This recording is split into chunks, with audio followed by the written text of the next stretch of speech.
लूणा कहता है कि मिटने के मार्ग पर राजी तो सब नहीं होते हैं, परंतु फिर भी यदि किसी को मिटने के मार्ग पर यदि चलना पड़े, यदि कोई चलना चाहे, तो उनको तीन बातों का ध्यान रखना होगा।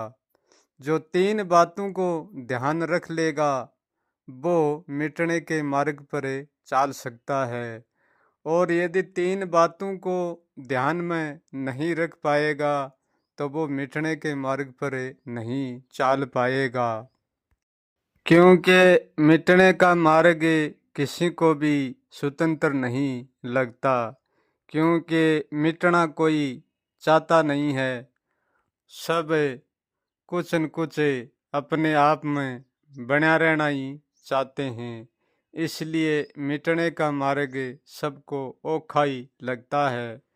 मिटने का मार्ग उसी को ही लगता है कि जो इस दुनिया के दुख को अच्छी तरह से जानता है, उसको मिटने का मार्ग अच्छी तरह से समझ में आता है और वो ही समझ लेता है।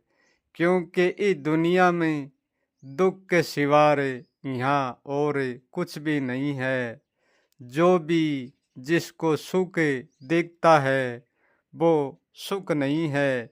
एक दुख नहीं, एक सुख का मुकुट ओढ़ कर घूमना शुरू कर रखा है।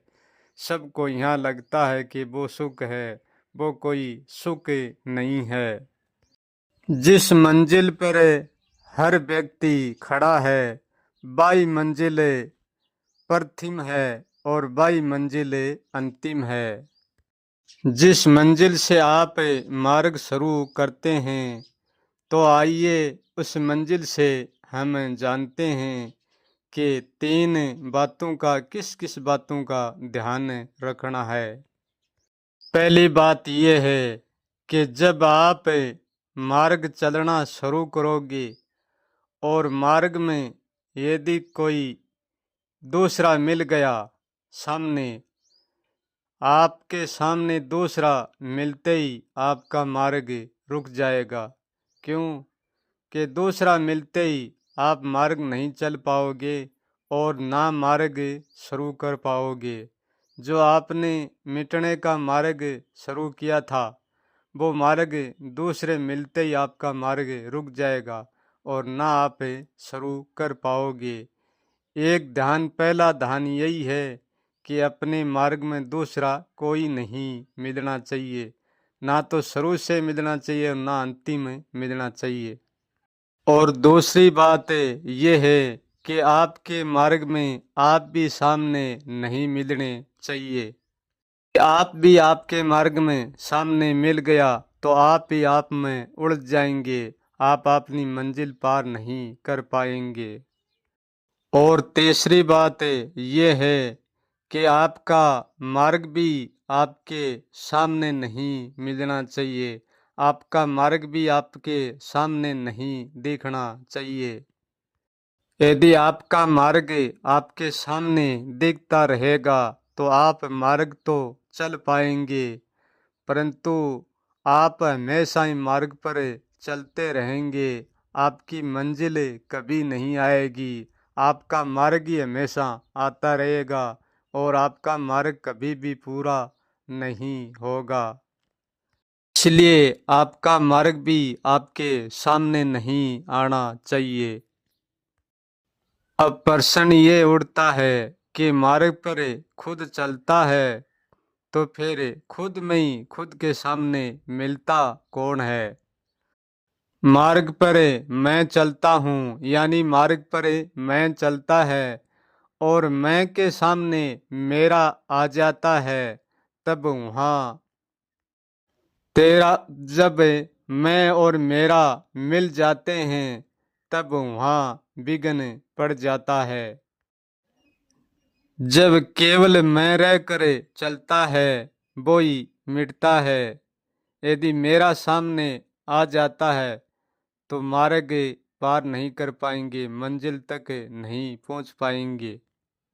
केवल मैं रह की चलना, मेरा सामने कभी नहीं लाना, क्योंकि मैं और मेरे बनते ही उलझ जाते हैं अपने आप में।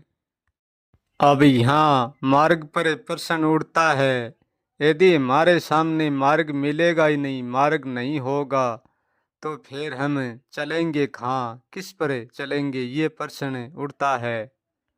अब मार्ग का प्रश्न ये है, यदि आप मार्ग बनाकर चलोगे तो आपके सामने आपका मार्ग जरूरी मिलेगा।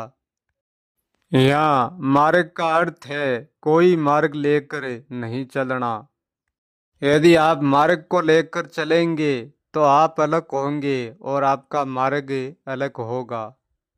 ये कहीं पर भी न चलने का ही मार्ग चलना है, क्योंकि यहाँ ये बताया गया है कि आपकी प्रथम मंजिल होगी वही अंतिम मंजिल होगी। यदि चलना नहीं है तो फिर हम रुके हुए हैं।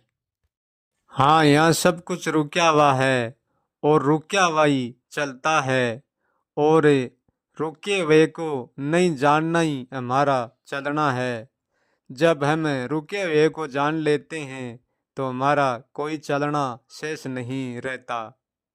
यहाँ सब कुछ ठहरे हुए ही भाग रहे हैं और भागे हुए ही ठहर जाते हैं, और जो मिट जाता है उसकी कोई मंजिल भी नहीं होती, और उसकी कोई ठहर भी नहीं होती, और उसकी कोई दौड़ भी नहीं होती।